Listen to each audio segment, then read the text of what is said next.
Hombres de letras y de espada.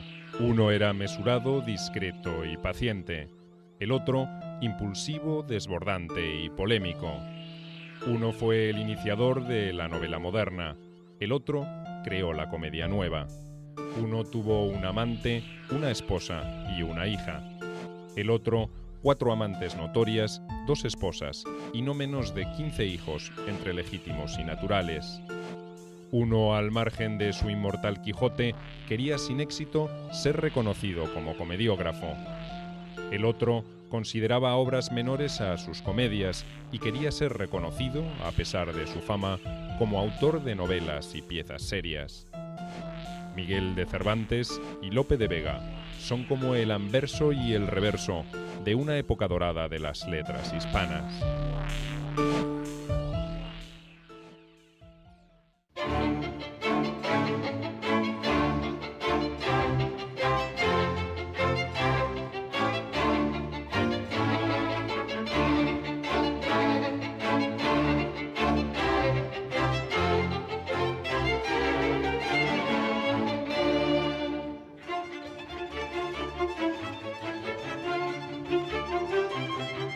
Cervantes, Lope de Vega.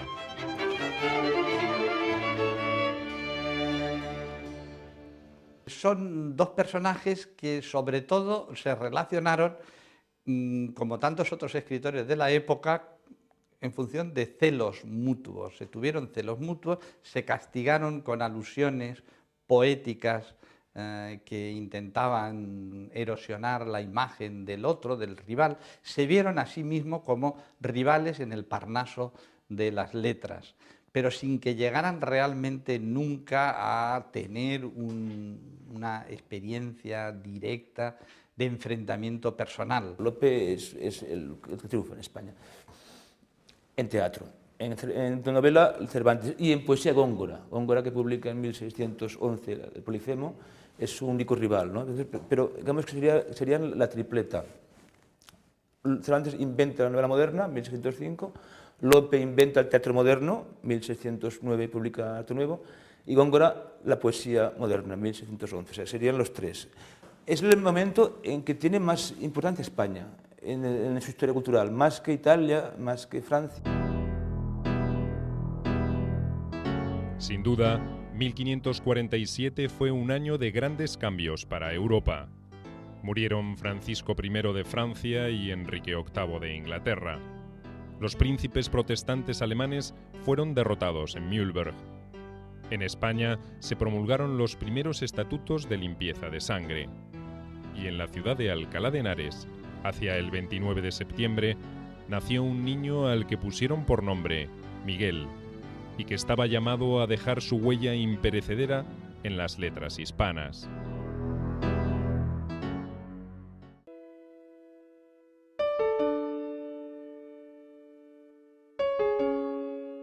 Su padre, Rodrigo de Cervantes, era un humilde médico cirujano y barbero, oficio poco apreciado y peor remunerado en aquella época. También la madre de Miguel, Leonor de Cortinas, era hija de un médico de buena posición.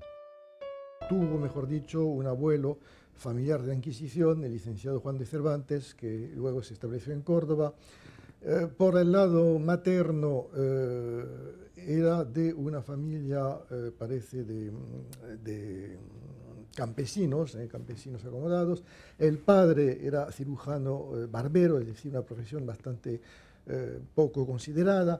Parece que la familia de Cervantes tuvo un momento bastante glorioso, digamos, de prosperidad en la época del abuelo, pero que luego decayó. Y, bueno, Cervantes nace entonces en una familia, digamos, de mediana condición. Él se decía hidalgo, los padres también, pero nunca producen ejecutoria. Y luego está el tema de que si fue converso o no fue converso. Bueno, eso es un tema inmenso. Es muy posible que tuviera antepasados conversos, pero bueno, yo no quiero convertir, digamos, la raza, como se decía, de Cervantes en clave que nos daría la razón de su personalidad y su obra. Cuando Miguel de Cervantes contaba con poco más de 3 años, su familia se mudó a Valladolid, donde se asentaba la corte de Carlos V. El viaje inició una serie de peregrinajes en los que el padre de Miguel buscó una y otra vez establecerse y ganar una clientela.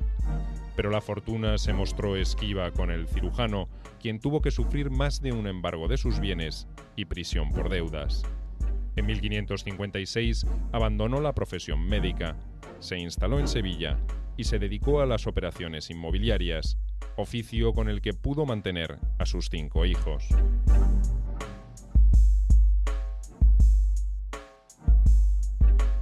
Miguel de Cervantes estudió en Córdoba y luego en Sevilla con los jesuitas.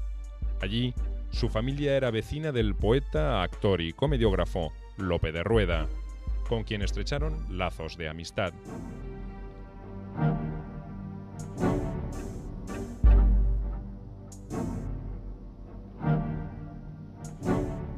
Quizás fuera él quien interesó al joven Miguel por primera vez en el teatro. Nuevos problemas con acreedores indujeron a la familia a trasladarse a la nueva sede de la monarquía, Madrid, donde se establecieron en el otoño de 1566. Aquel Madrid de la segunda mitad del siglo XVI es un Madrid que conoce en una fecha determinada y concreta un cambio fundamental en su historia, que es la de 1561. En la primavera de 1561, Felipe II determina que su corte, que estaba establecida en Toledo, que se mude a Madrid, que se establezca en aquella ciudad, en aquella villa, que era pequeñita, pero no era un poblachón manchego. Entonces hay una serie de cuestiones que favorecen el que Felipe II se venga aquí con la corte. Las oligarquías madrileñas son más bien tranquilas y no hay ningún poder que le haga sombra al rey, como en Toledo, que estaba el poder de la Iglesia, que podía entrar en colisión con la corte o con el rey, ¿no? Y el rey viene aquí en 1561. Y en 1600 aproximadamente en Madrid puede llegar a los 90.000 habitantes, con lo cual es un crecimiento, una multiplicación por 10 o más de la población en 40 años, pues es un crecimiento vertiginoso.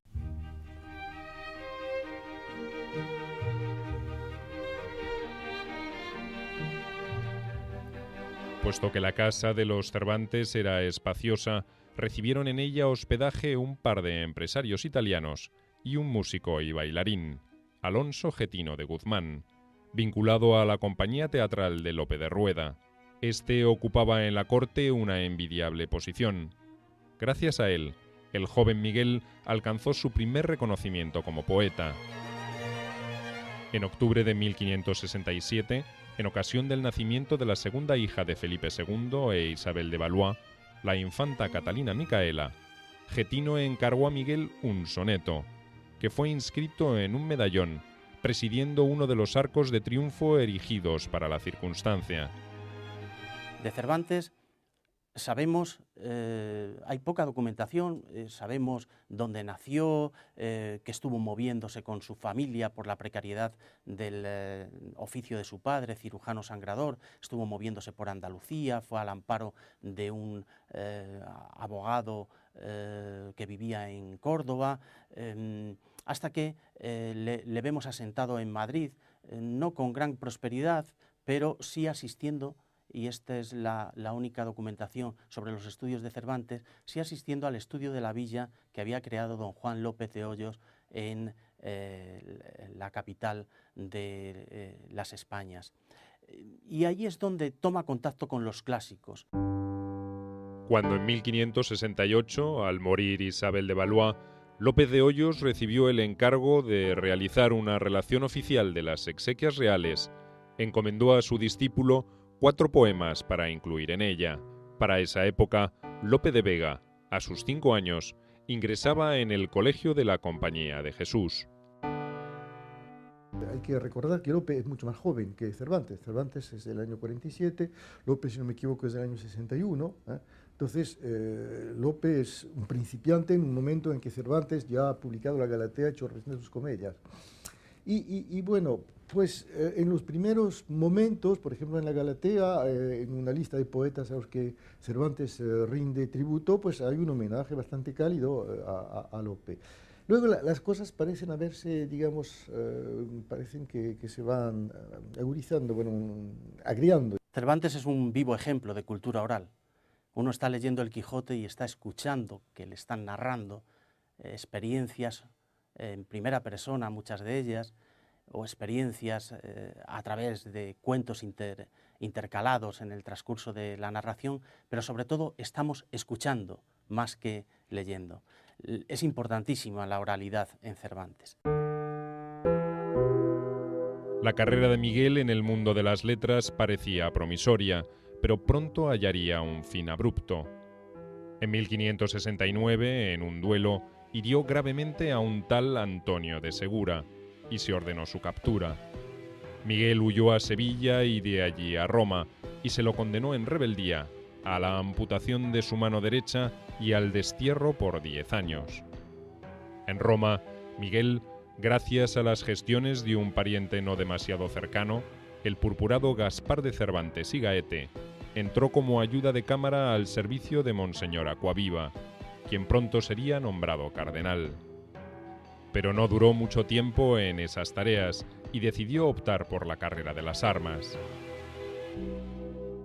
El ambiente en el que ha vivido Cervantes, que es un ambiente itinerante, lleno de calamidades, partió de Madrid huyendo de la justicia para enrolarse en la corte del cardenal Aquaviva e inmediatamente alistarse en el ejército, participar con los tercios en Lepanto, sufrir 5 años de cautiverio, regresar a España con las manos vacías y con 33 años. En ese periodo de tiempo, Lope de Vega está irrumpiendo en la escena y le acompaña una sólida formación intelectual y le acompaña el éxito desde el primer momento. En 1571, los estados pontificios, España y Venecia, acordaron constituir la Santa Liga, convocada por el Papa Pío V contra los turcos, y pusieron una armada a las órdenes de don Juan de Austria. Las tropas españolas confluyeron para su organización en el Virreinato de Nápoles, y allí llegó el hermano menor de Miguel, Rodrigo, alistado como soldado en la compañía de Diego de Urbina, a la que se unió el futuro autor del Quijote. El 23 de agosto de 1571, la imponente escuadra de Juan de Austria zarpó de Nápoles hacia Corfú, donde una fortaleza cristiana había resistido el asedio de los otomanos, y luego entró en el Golfo de Corinto. Allí, el 6 de octubre, frente al canal de Lepanto, encontraron a la flota enemiga, unas 250 embarcaciones a las órdenes de Alí Bajá. Ambas escuadras avanzaron lentamente, iniciándose el combate al mediodía del día siguiente.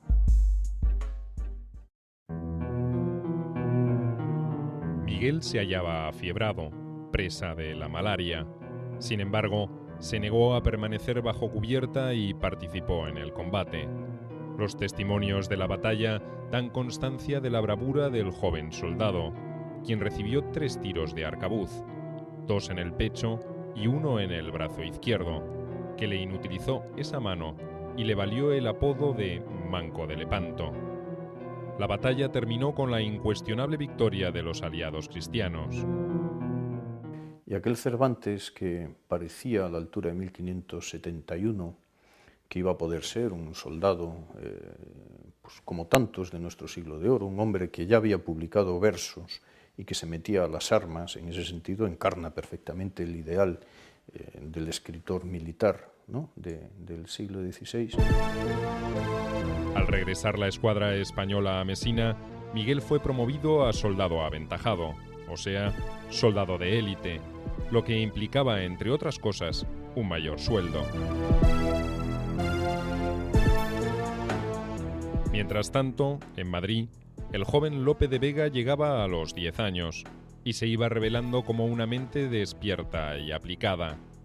En esta época, deslumbraba a sus familiares y maestros traduciendo al castellano poemas latinos. Un brillante futuro en las letras se iba abriendo para él. Durante los años siguientes, Miguel de Cervantes no tuvo actividad militar alguna y se dedicó a leer. Petrarca, Tasso, Ariosto y Boccaccio, entre otros, fueron sus favoritos. Cervantes yo creo que era un gran devorador de toda aquella lectura que caía en sus manos, que no debían ser cuantiosas por su escaso poder adquisitivo, pero sí leía todo lo que llegaba a su poder. Cualquier papel que estaba a su alcance, él lo elaboraba y debía tener una enorme memoria, porque él luego lo supo reciclar en toda su obra literaria. De manera que si algo resaltaría, aparte de su capacidad para retratar la época, no solo en El Quijote, en las novelas ejemplares, en casi toda su obra, es la asunción de todo lo que ha visto, de todo lo que ha escrito, y su transmisión en forma de narración oral. Finalmente, en 1575, pidió permiso para volver a España y solicitar allí, como recompensa por sus tareas, algún empleo civil al servicio de la corona. En septiembre, embarcó en Nápoles con rumbo a la costa catalana en la galera El Sol, junto con su hermano Rodrigo. Llevaba consigo una carta de recomendación del propio don Juan de Austria y otra del duque de Sesa. Ya frente a las costas españolas, la galera fue asaltada por piratas berberiscos. Miguel y Rodrigo, al igual que los otros sobrevivientes, fueron llevados, atados de pies y manos, a Argel. Las cartas de recomendación que portaba Miguel convencieron a sus captores que estaban ante un personaje importante. Por ese motivo, los dos hermanos no fueron llevados al mercado de esclavos, sino que su captor, Dalí Mami, prefirió pedir un elevado rescate por su libertad, que por supuesto su familia no estaba en condiciones de pagar.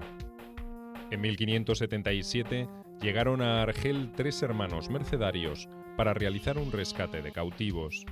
La familia Cervantes les había confiado sus ahorros y otras sumas que habían obtenido vendiendo diversos bienes y contrayendo préstamos. Pero el precio de la liberación de los hermanos fue elevado por Dalí Mami. En esa ocasión, Miguel pidió a los sacerdotes que, dado que los ducados que traían no eran suficientes para liberar a ambos, rescatasen a su hermano Rodrigo. Así se hizo.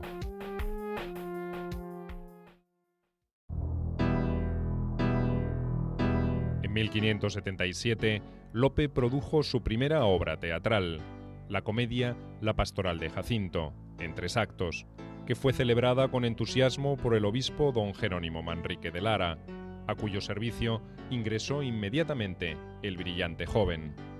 Lope fue enviado a la Universidad de Alcalá de Henares, donde permaneció por 4 años, y de donde pasaría luego a la Universidad de Salamanca.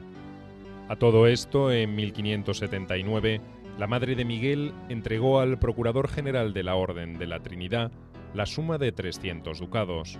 En mayo de 1580, el fraile Juan Gil agregó el monto faltante para el pago del rescate y liberó finalmente al cautivo, que regresó a España inmediatamente, dirigiéndose pronto a Madrid, donde se reunió con los suyos. Hay un primer periodo, digamos, de actividad literaria, en el caso de Cervantes, que coincide con el momento del regreso del cautiverio. Es decir, que entre el momento en que se va a Italia, al que me refería antes, y el momento en que empieza su carrera literaria, están los años gloriosos de Lepanto y los años de cautiverio de Argel. Regresa en 1580 y entonces, por un lado, hace representar sus primeras comedias. Solo que no nos dice exactamente qué éxito tuvieron. Dice que se representaron sin ofrenda de pepinos ni calabazas. Estamos en un momento en que empiezan su actividad los corrales, es decir, se representan obras ante un público por compañías de actores profesionales. Pero de estas obras que dice Cervantes haber compuesto, solo conservamos 2, que son Los Tártaros de Argel y La Numancia. Las demás obras son títulos para nosotros de obras que se han perdido. Mientras se producía el regreso de Miguel de Cervantes a Madrid, el muy joven Lope de Vega andaba de amores con una muchacha llamada María de Aragón, con quien tuvo un hijo, nacido en 1580. La situación era bastante complicada, porque en ese mismo año, Lope, quien había comenzado a escribir comedias con buen éxito, conoció a Elena Osorio, hija de un director de compañía teatral, Jerónimo Velázquez, y esposa de un comediante de quien estaba separada. Lope se enamoró enseguida de ella. Acosado afectivamente por María y Elena, optó por alistarse en 1582 en una expedición bajo las órdenes de don Álvaro de Bazán, que tuvo como misión conquistar las Islas Terceiras en las Azores. La expedición fue un éxito.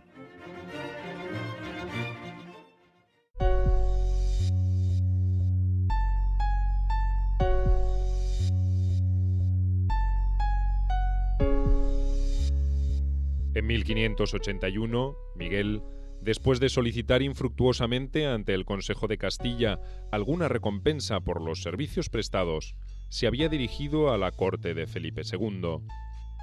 Allí el rey le concedió una breve misión diplomática en Orán, después de la cual Miguel volvió a Madrid. No teniendo por el momento otra ocupación, se dedicó a escribir y a vincularse nuevamente con los círculos literarios de la ciudad. Pues sin embargo, luego la vida, entre las heridas de Lepanto y la vuelta a España y el cautiverio de Argel, su vida pues toma unos derroteros, sus intentos de entrar en medios cortesanos que le fallan, no porque él no quisiera ser un cortesano, a él le habría encantado ser un cortesano y de hecho lo intenta varias veces, pero lo hace mal. En 1582 Miguel dio a conocer El Trato de Argel. En 1583, Numancia. Y en los años siguientes, alrededor de 20 comedias que desafortunadamente se han perdido. De esa época son también sus amores con una mujer casada, aunque separada, Ana Franca de Rojas.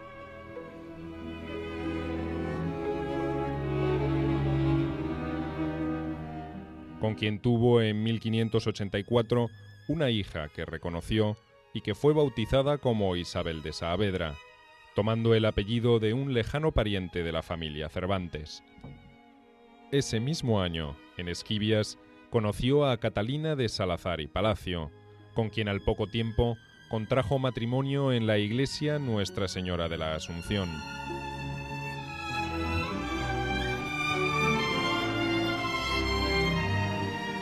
Después de casarse, Miguel se estableció en la casa de su mujer, cuya familia tenía olivares y viñedos. Poco después, en marzo de 1585, fue publicada la primera parte de la Galatea, y Miguel, que ya había agregado el apellido Saavedra al propio, se vio celebrado como uno de los poetas castellanos más reconocidos. Entre quienes elogiaron la obra se contaría el joven y exitoso Lope de Vega. Se conocieron en la casa de este empresario teatral, que era Jerónimo de Velázquez, y por razones bien diversas. Cervantes tiene algunas comedias y está intentando que se las estrenen en los dos corrales de comedias que había en Madrid entonces, el Corral del Príncipe y el Corral de la Cruz. Y en cambio Lope de Vega frecuentaba la casa porque tenía un amante en la hija de este autor teatral, que era Elena Osorio. De manera que se debieron conocer ahí, debieron amistar, porque realmente se llevaron bien durante un tiempo. Al año, de hecho, en Cervantes en la Galatea tiene buenas palabras para Lope, y Lope en la Arcadia tiene también un buen gesto para con Cervantes.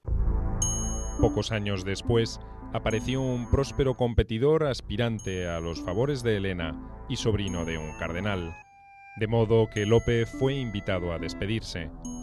El poeta, furioso contra la muchacha y su familia, que lo habían hecho a un lado, tomó represalias.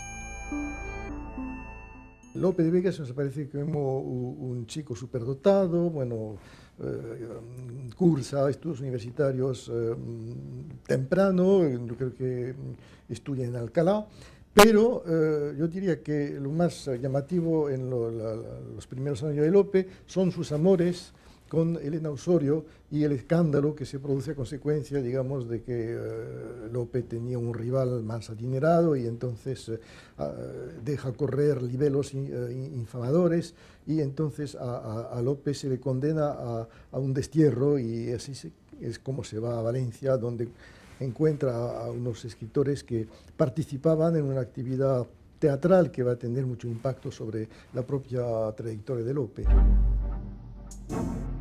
Poco después, estuvo expuesto a una nueva acción judicial por el rapto de Isabel de Urbina. Sin embargo, Lope contrajo matrimonio con ella y la familia de la joven esposa aceptó entonces la situación. En 1587, Felipe II había decidido organizar una expedición contra Inglaterra y se iniciaron así los preparativos de lo que se llamaría la Armada Invencible. El proyecto requería no solo armamentos y hombres animosos, sino también acopio de trigo y aceite. Para ello se otorgaron numerosas comisiones, y una de ellas le fue concedida a Miguel, quien marchó a Sevilla para asumir sus funciones como comisario de abastecimientos de las galeras del rey. El trabajo resultó menos rentable de lo supuesto originariamente. El trigo requisado no les era abonado a los campesinos sino hasta ser almacenado, y en general con varios meses de espera. Por tanto, Miguel se vio en la necesidad de utilizar distintas medidas represivas para cumplir su misión. Durante 10 años recorre los caminos andaluces requiriendo trigo y aceite para la Invencible Armada que se estaba montando en aquel momento, y después del desastre de la Invencible, bueno, pues sigue recorriendo la zona de Granada para cobrar atrasos de deudas. Y es entonces cuando conoce la cárcel de Sevilla por un lío muy complicado, en fin, en el que no voy a entrar, y parece que durante esta estancia en la cárcel de Sevilla, 1597-98, le nace la idea del Quijote. Con Isabel, Lope tuvo 2 hijos que murieron a muy temprana edad, y en 1595 también ella falleció. Tiempo después contrajo matrimonio con Juana de Guardo, hija de un rico abastecedor de la corte. Este fue, además, uno de los periodos más prolíficos de su pluma. Lope había creado la comedia nueva, apartándose de la preceptiva aristotélica y elaborando un estilo al gusto del público, lo cual daba a sus comedias gran éxito y las hacía deseables por las compañías teatrales, que competían por los favores del comediógrafo. Lope tiene una máxima, y es: quiero ganar dinero.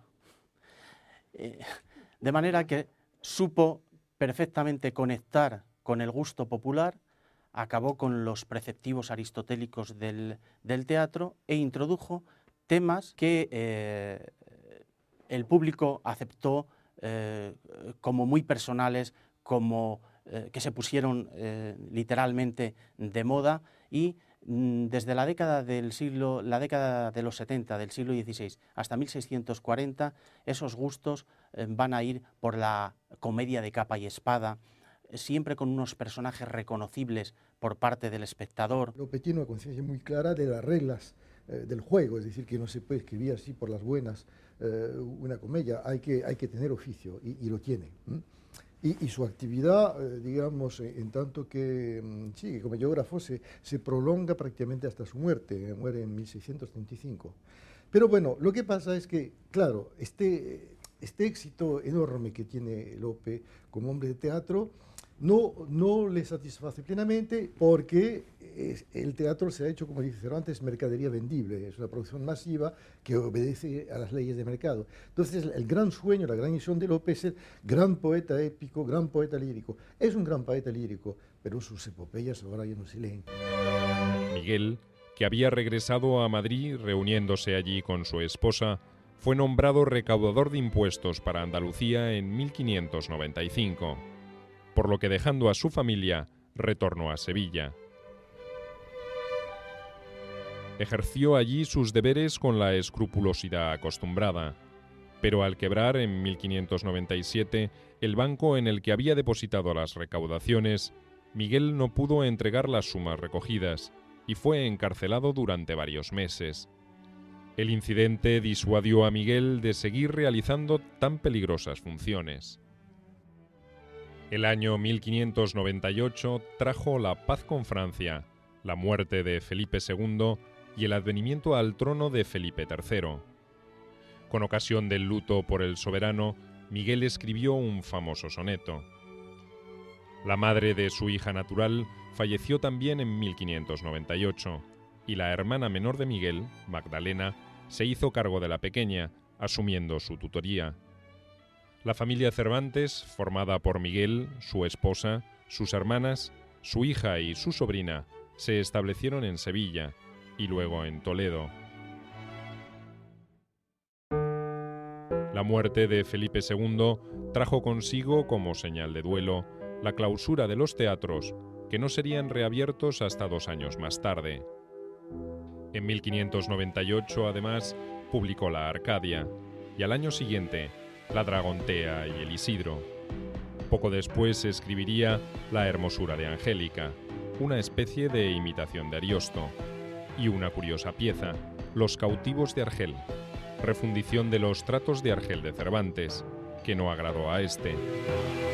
Cuando hablamos de éxito en términos de mercado económico, y el mercado económico evidentemente lo refleja el mundo editorial, es decir, la frecuencia de las ediciones. Lo que nos puede determinar el éxito desde el punto de vista económico es la frecuencia y la tirada de las diversas ediciones. Y efectivamente, en el caso de, nadie puede dudar que en el caso de Lope de Vega podemos hablar de un hombre de éxito, un hombre de bestsellers, de auténticos bestsellers en la época. El mercado le pedía a gritos obras nuevas en las que incluso le proponían el tema concreto histórico sobre el que tenía que escribir, que él naturalmente idealizaba a su manera y le daba a esa sociedad lo que la sociedad pedía. Luego en 1601 Felipe III lleva la corte a Valladolid, vuelve a caer la población de Madrid, vuelve en 1606, crece otra vez la población de Madrid con el retorno. Esto es lo que explica entonces que haya tantos y tantos literatos del siglo de oro que nacen en Madrid o que hacen su juego, lo hacen en Madrid. ¿Por qué? Pues porque las familias han acudido al calor de la corte y de la prebenda y de la merced y demás, ¿no? Y han emigrado a Madrid. Lope de Vega nace aquí en 1562, por ejemplo, o Cervantes en 1547 en Alcalá de Henares, pero bueno, sus contactos con Madrid luego ya serán muy numerosos, sí. De esos años parece datar la desavenencia entre Cervantes y Lope de Vega.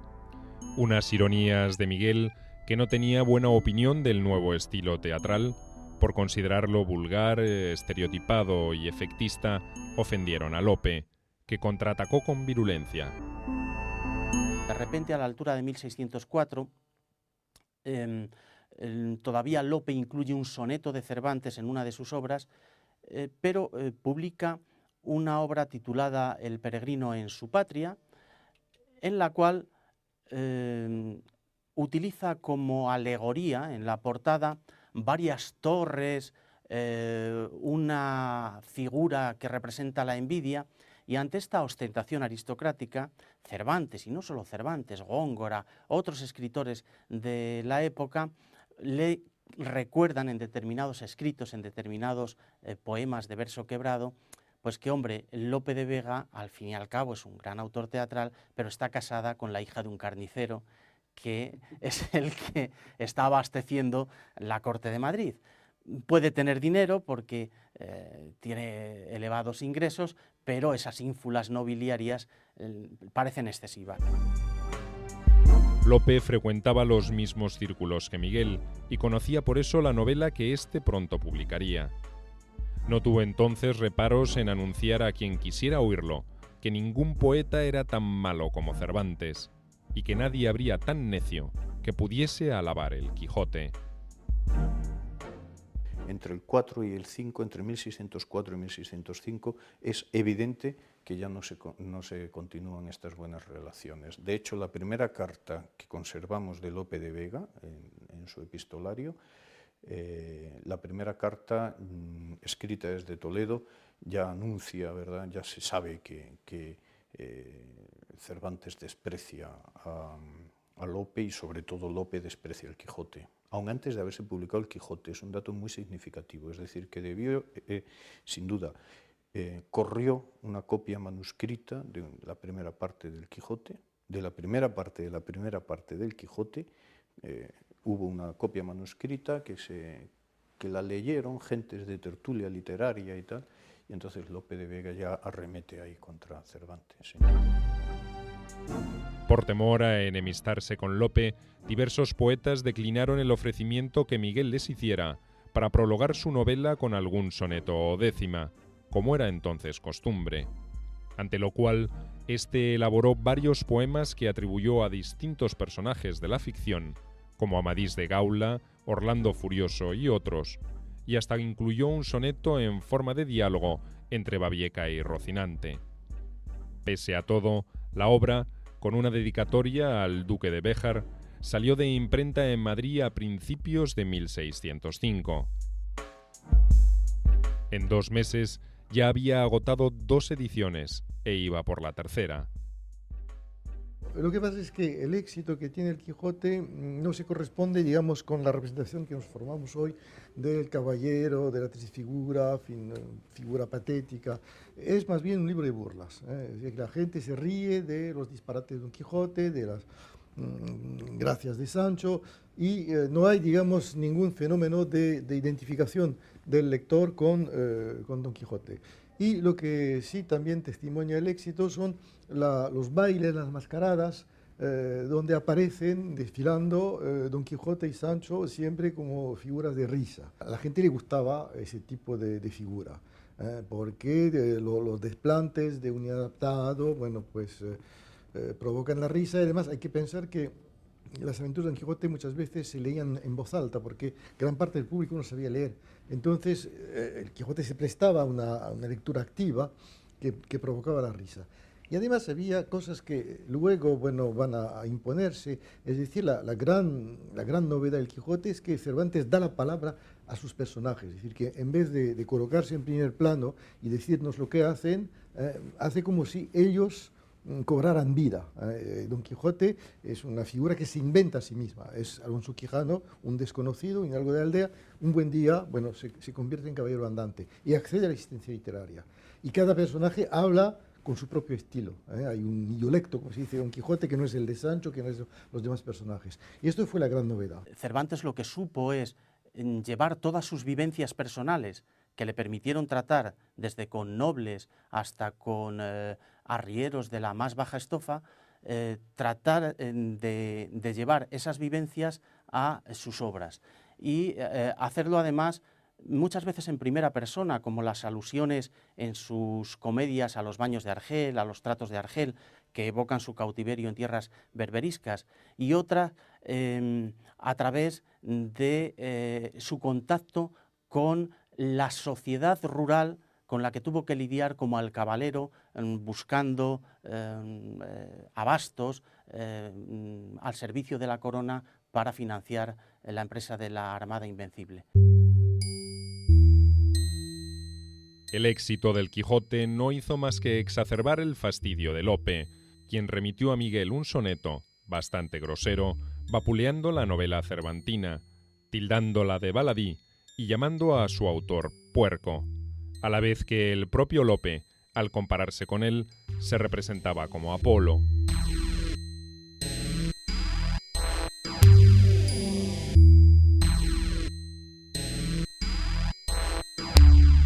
El soneto fue remitido en un sobre con el envío a cobrar.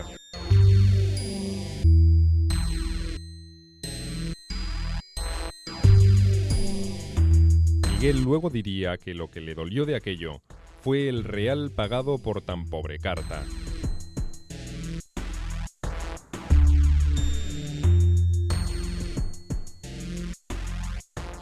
Tal vez me equivoque, pero me parece que en aquel enfrentamiento hay dos abstracciones del ser humano que se llaman vanidad y soberbia. A partes iguales, hombre, Cervantes debía ser bastante soberbio y Lope debía ser de una vanidad pues como lo describe Cervantes en el viaje del Parnaso, ¿no? Que crece, que engorda y que revienta sobre todos. Este era Lope de Vega, debía ser tremendo. Y Cervantes tenía un toque de soberbia que le llevaba mal el triunfo del otro, de Lope de Vega. Hubo una forma de expresar esa enemistad pública que es a través de los sonetos, a través de sonetos que se popularizaban enseguida y se comentaban en los mentideros. Sabes lo último que ha escrito Góngora de Lope, sabes lo que ha dicho Lope. Otra vía de ataque de unos y otros eran los elogios que precedían a las obras. Esta serie de poemas que servían de introducción a las publicaciones, porque ahí se lanzaban unas pullas muy directas. Y por otra parte está lo que no se ve pero intuimos, es decir, las trampas que le pudieron poner a Cervantes en determinadas academias, en la concesión de premios como los Juegos Florales, e incluso en que Lope recomendase a determinados directores teatrales que no estrenasen las obras de Cervantes. Lope conoció en 1605 al duque de Sesa y al año entró a su servicio. Consciente de que la profesión de escritor no le proporcionaba ingresos suficientes para satisfacer sus aspiraciones, Lope buscaba una vez más la seguridad del mecenazgo, a diferencia de Miguel, que rehuía cada vez que podía todo tipo de servicio personal. En 1606, la corte cambió su residencia nuevamente a Madrid, y Miguel la siguió con su familia. En 1608, Lope dio a conocer La Jerusalén conquistada, obra compuesta a imitación de Tasso, y al año siguiente publicó su Arte nuevo de hacer comedias, verdadero manifiesto de la comedia nueva. Por esa época se hizo familiar, es decir, colaborador del Santo Oficio. A mediados de 1609, el mismo año en que Felipe III firmó el decreto de expulsión de los moriscos, la esposa y las hermanas de Miguel tomaron los hábitos franciscanos, y el propio Miguel se afilió a la Congregación de los Esclavos del Santísimo Sacramento. También Lope sintió acentuadas sus tendencias místicas por ese entonces e ingresó en la Cofradía del Caballero de la Gracia y al Oratorio de la Calle del Olivar. De esta época es una de sus piezas más conocidas, Peribáñez y el Comendador de Ocaña. 5 años de cautiverio en Argel, toda la vida pidiéndole a la corte alguna prebenda por haberse dejado la salud en el empeño, en la batalla, y nunca obtuvo ninguna respuesta positiva. Incluso en la última etapa de su vida, cuando ya vive en la indigencia, en la calle del León, rodeado tan solo de su mujer y de una sobrina, con alguna visita de alguna hija natural o de alguna de sus hermanas, en esa última etapa era tal el grado de necesidad que intenta irse con el conde de Lemos a la corte italiana que iba a fundar como escritor de esa corte. Es decir, hasta el final de sus días está intentando medrar económicamente, salir de esa postración material en la que vive. Cervantes intentó integrar esta comitiva, pero sin éxito. Sin embargo, en esta ocasión, el conde le otorgó alguna merced, por lo que el escritor le quedó grandemente agradecido. Por otra parte, no se sumió en la inactividad. En 1613 entregó a la imprenta sus novelas ejemplares, que sorprendieron por sus innovaciones estilísticas y alcanzaron pronto éxito. Para esa época ingresó como novicio en la Orden Tercera. Son unos años en que Lope está en la cumbre, digamos, de su gloria, de su éxito. Es de Lope, se dice es de Lope para decir que todo era una maravilla. Pero al mismo tiempo, bueno, hay una serie de fenómenos que conviene tener en cuenta. Primero, el hecho de que en su vida personal conoce diferentes desgracias. Bueno, tiene varios hijos que mueren muy chicos, muy chiquitos. Luego pasa por una crisis espiritual y recibe órdenes y se mete a cura, como diríamos, lo cual no le impide mantener nuevos amores.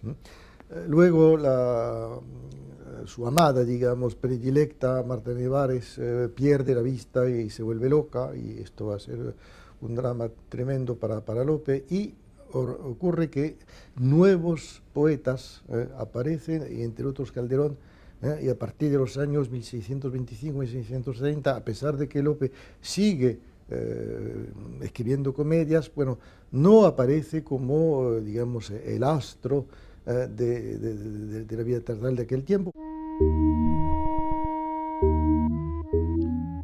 En 1614, a la vez que salía de imprenta su viaje del Parnaso, Miguel encontró que circulaba por España una versión apócrifa de la segunda parte del Quijote, firmada por un tal Avellaneda, en quien la tradición ha querido ver a alguno de los acólitos de Lope. Se trataba de una parodia de bajo valor. Cervantes, sabiendo que la primera parte de su novela se había traducido al inglés, decidió escribir su continuación. Al año siguiente la entregó a imprenta, con una dedicatoria dirigida al conde de Lemos. Junto con ella, publicó también 8 comedias y 8 entremeses, obras que había escrito y que no había conseguido hacer representar por ninguna compañía teatral.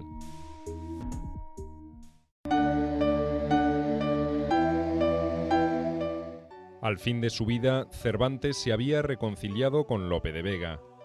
En el prólogo de sus comedias y entremeses, calificó al gran comediógrafo de verdadero monstruo de la naturaleza y dijo que se alzó con la monarquía cómica, avasalló y puso debajo de su jurisdicción a todos los farsantes.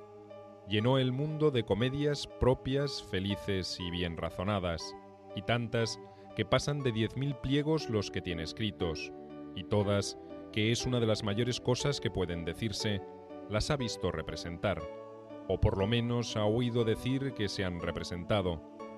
Y si algunos, que hay muchos, han querido entrar a la parte y gloria de sus trabajos, todos juntos no llegan en lo que han escrito a la mitad de lo que él solo. Tal talento, concluía, no lo concede Dios a todos. Cervantes no nos ha dejado escritos íntimos, ¿eh? No tenemos cartas de Cervantes, salvo una o dos. De modo que la personalidad de Cervantes la vamos descubriendo a través de sus autorretratos, pero los autorretratos de Cervantes son autorretratos mediatizados por una escritura, es decir, que Cervantes no es Juan Jacobo Rousseau, no escribe para confesarse, sino que de reojo, de refilón, bueno, nos da a entender algo de lo que es, de lo que quiere, por ejemplo, en los prólogos al Quijote o en el prólogo de las novelas ejemplares, o en su viaje del Parnaso, cuando dice yo soy aquel que la invención excede, o dice que a mí me gusta leer hasta los papeles rotos de la calle. Bueno, estas son, digamos, pequeñas luces que nos iluminan la personalidad de Cervantes. Cervantes parece que era un hombre no muy expansivo, y tiene un sentido del humor y una ironía que es uno de los encantos, digamos, de su personalidad y también de su escritura. Desentendiéndose del previsible éxito de la segunda parte del Quijote, Miguel se ordenó formalmente como tercero franciscano y se dedicó a lo que sería su última obra, Las aventuras de Persiles y Segismunda, que finalizó el 19 de abril de 1616. 3 días después, víctima de hidropesía, falleció en su casa de la calle del León, esquina con la calle de Francos, atendido amorosamente por su esposa y su sobrina. Fue sepultado con el sayal franciscano en el convento de las Trinitarias Descalzas de la calle de Cantarranas, que hoy lleva el nombre de Lope de Vega. En 1617, Lope comenzó a supervisar la publicación de sus obras. Su éxito y popularidad no decreció en esos años. Entre 1617 y 1627 escribió algunas de sus mejores páginas: Fuente Ovejuna, El Caballero de Olmedo, Las Fortunas de Diana, La Filomena, El Mejor Alcalde, el Rey, La Circe y El Romancero Espiritual, entre otras. Poco después, Marta de Nevares, quien fuera la gran compañera de sus últimos años, falleció. En estos tiempos aciagos, Lope encontró, sin embargo, la paz para escribir piezas como La Dorotea, Amarilis, Filis, El Castigo sin Venganza, Corona Trágica, El Laurel de Apolo, Rimas Humanas y Divinas y otras más. Lope de Vega murió el 27 de agosto de 1635 en su casa de la calle de Francos, que hoy lleva el nombre de Cervantes, cerca de la iglesia de San Sebastián, donde el poeta y comediógrafo fue sepultado. La ironía es que ciertamente a la luz de la historia premia y la historia castiga. La historia quizá ha premiado más a Cervantes que a Lope de Vega. La vida le premió más a Lope de Vega, pero sin embargo le castigó la historia en el sentido de que la consideración estelar que ha tenido Cervantes y en particular su Quijote en toda Europa a lo largo de los siglos jamás la ha tenido ninguna obra de Lope de Vega. Dicho de otra manera, Cervantes se pasó toda la vida envidiando a Lope de Vega y quizá Lope de Vega en su tumba se haya pasado siempre en la tumba envidiando el éxito póstumo de Cervantes.